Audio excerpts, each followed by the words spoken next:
Gracias, Yulu, gracias, Luisito, gracias a todos los que hacen posible que estemos todavía por aquí, dando nuestra energía para este propósito superior, ¿no? Que va más allá de nuestra propia esencia, de nuestro propio ser.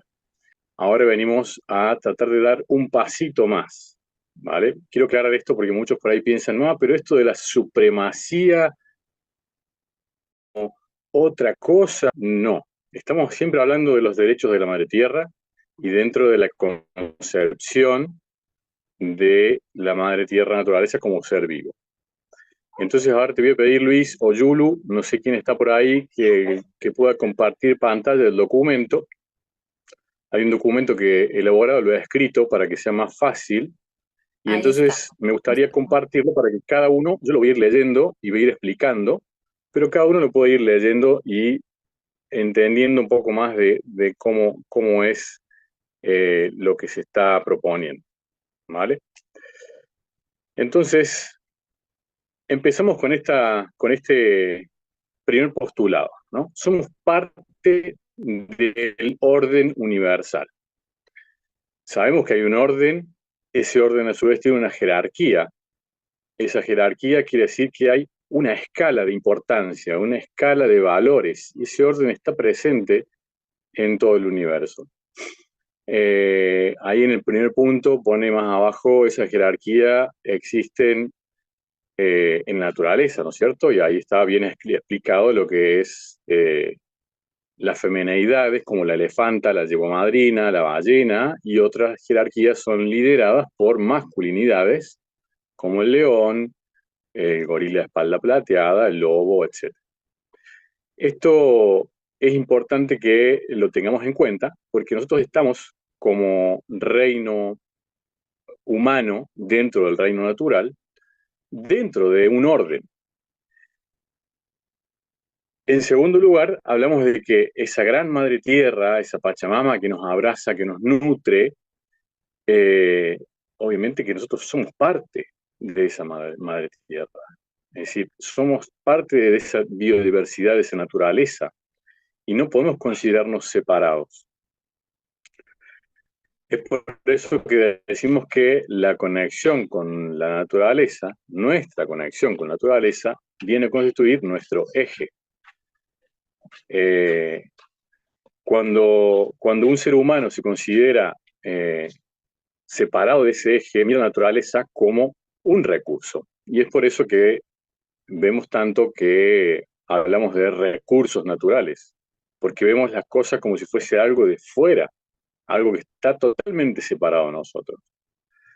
Y entonces, cuando consideramos a la madre tierra como un recurso, pues ahí estamos mmm, dejando de ver como parte nuestra eso y todos los daños o perjuicios que podemos ocasionar mmm, nos van a estar dando nosotros mismos. O sea, estamos saliéndonos de nuestro eje de conexión con el orden natural.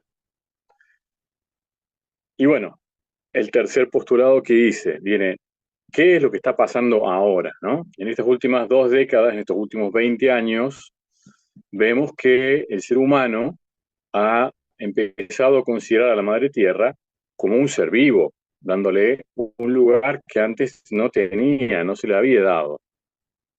Como parte de ese orden legal, de esa determinación de conductas del ser humano, algunos estados la consideran como un sujeto de derechos y entonces tenemos que resaltar esto, ¿no? Que la mayoría de los países todavía no consideran a la madre tierra como un sujeto de derechos, ni es un ser todavía para la mayoría de los sistemas jurídicos. Es decir, se habla de medio ambiente como un derecho humano. Todavía el concepto de cosa de la madre tierra sigue presente, muy presente. Entonces tenemos que ser conscientes de eso. Aquí es donde viene, digamos, cuando hablamos de los derechos de la madre tierra, evidentemente vemos que hay una evolución en el proceso legal, en el proceso humano de racionalizar las normas que nos rigen, tratar de ser coherentes con ese orden, con ese sentir, donde se comienzan a desarrollar de la madre tierra naturaleza. ¿Mm? Y a su vez, esos derechos tienen toda una implicación en el orden jurídico internacional, en los tratados internacionales, incluso se está hablando de su equiparación a los derechos humanos, ¿no? Como parte de, dentro de esa jerarquía que hablamos al principio. Entonces, no se trata aquí de desarrollar todo lo que constituyen los derechos de la madre tierra naturaleza y, digamos, lo que significa, sino simplemente de entender ese concepto para llegar al postulado que vamos a explicar.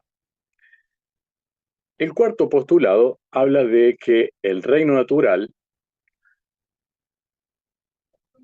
en el reino natural, el único que posee conciencia es el ser humano.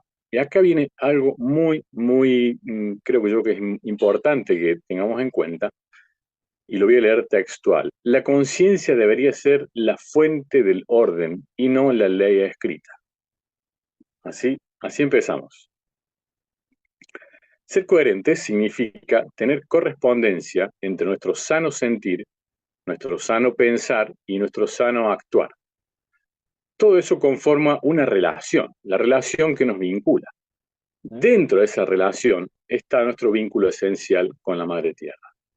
Con lo cual, la configuración de esa relación es una de las cuestiones que más responsabilidad nos otorga y nos diferencia de los demás reinos naturales, que aparentemente, lo dejamos ahí entre paréntesis, el ser humano es el único que tiene conciencia. Yo lo dejo como el signo de interrogación, de pregunta. En ese sentido, debemos destacar lo siguiente. La conciencia vela por las condiciones importantes para nuestras relaciones. Es decir, acá se establecen tres elementos: la vinculación, el equilibrio entre tomar y el dar, y el orden. Entonces, tan solo puede conseguirse una relación lograda si estas tres condiciones se cumplen a la vez.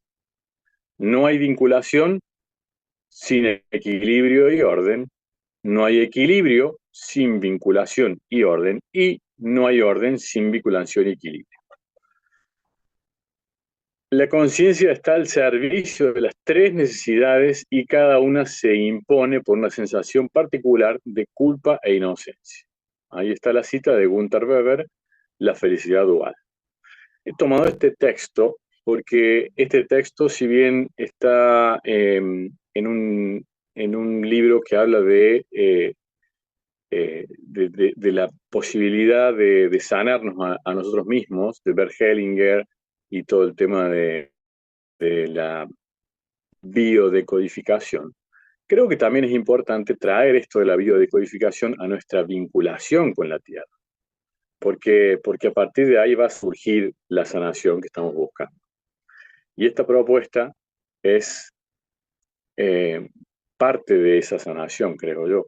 Por lo menos es lo que se propone. Y seguimos, ¿no? Dentro del reino humano hemos desnaturalizado esa relación con la naturaleza. La manera en que se produce la vinculación con la madre tierra tiene como base la indiferencia, un acto de crueldad. Es considerada como una cosa y la balanza está totalmente inclinada del lado del tomar. Ya no hay equilibrio en el vínculo con la tierra y además nos movemos sin respetar orden natural alguno, alterando todas las especies y la genética, jugando a ser el creador. Con lo cual, el humano, con sentido de culpa, trata de darle un lugar de protección a la madre tierra naturaleza, que se traduce en la incorporación como un nuevo sujeto de derechos. Eso, como está ahí, es mi apreciación personal que la quiero compartir y puede ser que cada uno tenga la suya y obviamente que estamos en el máximo respeto a la diversidad de opiniones. Simplemente lo pongo ahí para justamente que sirva de punto de reflexión, de análisis, bueno, de ver cada uno lo que considera válido. Ahora entramos ya concretamente en perdón que hay niños por aquí, es la fundación epistemológica de lo que es la supremacía de los derechos de la madre tierra, para que se entienda bien. Hablamos de un orden al principio, entonces decimos que dentro de la consideración de la madre tierra como ser vivo, existe una jerarquía de valores, que a su vez es el fundamento que le otorga el carácter de preeminencia. Si realmente consideramos a la madre tierra naturaleza como un ser fundamental, tan importante para la vida de todos los seres que la habitan, entonces su lugar de protección tiene que ser el más alto. Tiene que ponerse por encima del ser humano el interés de la naturaleza. Esa es una de las preguntas que surgen inmediatamente cuando uno manifiesta esto de la supremacía, de la preeminencia. Y no es nada más que la preeminencia de la gran madre tierra naturaleza, lo que uno está pidiendo. Entonces, la pregunta es, ¿se pone por encima del ser humano a la naturaleza? Eso es un razonamiento, ¿no? Que lo pongo ahí como pregunta. ¿Será capaz el ser humano de lograr disminuir o reducir el impacto en la naturaleza por su afán de producción? Ese es otro interrogante que va acompañado, ¿no? ¿Y es el concepto de supremacía una postura extrema? ¿Puede perjudicar al ser humano darle al orden legal el mismo orden natural? Todas estas preguntas pueden surgir directamente de solo pensar en un postulado que de entrada en el inconsciente nos puede estar afectando por la propia fuerza de la palabra supremacía. Quizás muchos tengan asociada esta palabra a otros conceptos negativos, quizás la tengan asociada a conceptos de pisar unos por encima de otros, pero acá justamente lo que se está haciendo es asociar esta palabra que tiene una connotación claramente fuerte, y no voy a decir negativa, es fuerte, pero esa fuerza se la estamos dando a la naturaleza, a la madre tierra, porque no se puede negar la preeminencia, el valor que tiene. O sea, sin nuestra madre, nosotros mismos no estaríamos acá. Sin nuestra gran madre, ni siquiera nuestra madre podría haber estado acá. Entonces, hay una relación jerárquica de valores que no podemos obviar, que no podemos ya seguir tratando de equiparar. Esto da para mucho más análisis, pero es simplemente la presentación. Entonces, vamos a organizar después más webinars, más posibilidad de hablar, de conversar y de profundizar el análisis de estos temas. Y obviamente que se sepa que esto es un planteo, es una propuesta y que está abierta, no es un libro cerrado ya con un número de páginas dado. Lo que estamos haciendo es abrir una propuesta que trata de ir más allá de lo que hoy ya consideramos como una evolución. El punto 6 dice, debemos distinguir entre el ser humano en el ámbito de su supervivencia o convivencia con los demás reinos, y acá habla de la palabrita integración, o del ser humano en su afán de lograr sus objetivos y producir lo que denomina recursos, y así mantener un sistema económico basado en la destrucción de otro ser. Separación. Es decir, ¿esto por qué está puesto acá? ¿Por qué es necesario poner de relieve que cuando hablamos de supremacía de la madre tierra natural, nos referimos a la supremacía de ese orden y a la supremacía de cuál es el interés que realmente queremos poner de manifiesto? ¿El interés de la separación o el interés de la integración? Entonces, hoy en día sabemos que lo que está dominando a todos los demás intereses es el interés económico, sin duda. Entonces, si ponemos el foco en donde debemos ponerlo, pues el interés económico debería quedar no sé si en tercero, cuarto o quinto lugar, pero hoy en día es lo que domina el movimiento humano. El movimiento incluso de las organizaciones en las que muchos estamos trabajando está guiado por esa fuente económica. Y lo dejo ahí, sin entrar en más. El séptimo postulado dice, el sistema de derecho actual no responde a la necesidad de dejar de afectar la naturaleza. Por ello es que la idea de la supremacía lleva implícito un cambio, una modificación del enfoque, el enfoque legal, el enfoque de la propuesta de los derechos de naturaleza. Por eso sostenemos este postulado, porque es tratar de darle lugar a esa significación jerárquica, es la que proviene de la fuente de ese orden natural. Y eso es lo que no está sucediendo. Esa fuente de orden natural a la que accedemos por medio de nuestra razón, el orden natural lo tenemos por todos lados, pero ¿cómo nos damos cuenta de cuál es el orden natural? Por la razón, por la lógica que podemos llegar a aplicar. Y no es cualquier razón, ¿no? Es la sana razón lo que se dice. Entonces, esa es a la que le debemos dar esa preeminencia. Entonces, todo el sistema actual, el sistema del derecho positivo actual, debería quedar automáticamente inválido, caduco, insuficiente. Y acá les voy a hacer un paréntesis porque es importante que se entienda esto.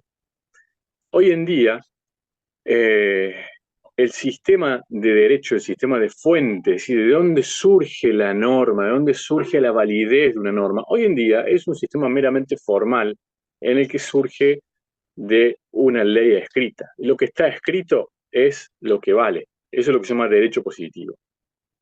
Y acá lo que se está proponiendo es que empecemos a darnos cuenta de que nosotros seres vivos tenemos una preeminencia en eso. Y eso es lo que se llama derecho natural. Entonces, el octavo postulado dice, es bueno también destacar que en los orígenes de la creación de los estados, allá por el siglo XVIII, surgió esta gran disyuntiva en el sistema de derecho y estábamos ante la bifurcación de derecho positivo y derecho natural, también llamado ius naturalismo, que fue sostenido por los más grandes filósofos de la época, desde los presocráticos,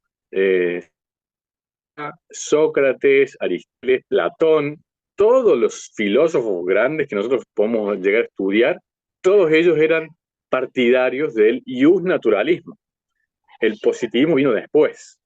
El derecho natural postula la existencia de derechos arraigados en la naturaleza humana y sostiene la existencia de un conjunto de derechos universales, anteriores, superiores e independientes al derecho escrito, al derecho positivo, que se convierte a su vez en el fundamento de la obligatoriedad de las normas y la legitimidad del poder. Bueno, ahí citamos a Messner, que es uno de los que sostiene que el derecho natural contiene principios específicos y negar esto implica entrar en contradicción con la conciencia humana. Entonces volvemos al punto de conciencia. Tenemos a Zenón de Sitio también, del estoicismo, quien dice que el hombre debe vivir de acuerdo a los principios universales de la naturaleza. La naturaleza humana forma parte del orden natural. La razón humana es una chispa del fuego creador del logos que ordena y unifica el cosmos. Esto lo digo porque estamos acostumbrados a buscar este tipo de argumentos en los filósofos, en los eruditos, en los sabios, y este tipo de argumentos ya lo tenemos en los pueblos originarios desde hace rato. Pero bueno, hay mentes que necesitan tener estos argumentos, ¿vale? El punto 9 del fundamento epistemológico dice, la ley natural es así la ley de la naturaleza y ley de la naturaleza humana. Y esta ley es la razón, proviene de la razón. Y la razón ha sido implantada por la divinidad o los dioses. Y como la razón puede pervertirse al servicio de intereses fuera de la propia razón, que es lo que está sucediendo hoy dentro del sistema de derecho positivo, porque se pervierte la ley desde su creación, y ahí vienen los lobbies que hacen las leyes hoy en día, que no las hacen los legisladores que ustedes se creen que han votado. Entonces, La ley natural es la ley de la recta o sana razón. Y ahí entramos otra vez al punto, moral, conciencia, conciencia. Entonces, ya sea que por uno o por otro lado vamos a llegar al mismo punto. Y el último postulado dice la propuesta de la consideración de la supremacía de la naturaleza de la madre tierra es volver al derecho natural y volver a un sistema basado en el orden natural, donde las normas regulan la actividad humana en base a esas leyes naturales que hoy estamos ignorando. Claramente lo que se pretende es un punto de análisis, un punto de reflexión y poner la posibilidad de subir un escalón más en nuestra evolución y plantearnos la pregunta de que dentro de la concepción de la conciencia y del momento en que está viviendo la humanidad hoy en día, si ya no toca avanzar un poquito más en ese escalón. ¿Por qué? Porque los derechos de la madre tierra en la concepción positivista están muy bien porque son un avance efectivo en la evolución de la protección, del cuidado, más yo creo que los que estamos en este camino tenemos la obligación de ir un poco más allá y de unificar la conciencia y de tratar de mantener esa coherencia desde las propuestas que estamos haciendo. Obviamente que seguiremos trabajando y esto es simplemente una manera de posicionarnos y de preguntarnos, ¿será posible? Por eso esta propuesta está abierta a la interacción, a la retroalimentación y a la construcción comunitaria, siempre partiendo de la base del reconocimiento de la grandeza de la Madre Tierra y que nosotros somos parte de esa naturaleza que no se nos olvida. Así que bueno, pues creo que hasta acá el tiempo nos da para poder haber explicado esto. Y bueno, ya veremos si da lugar para dudas y preguntas, no sé si en este momento o quizás en otro momento posterior. Muchas gracias.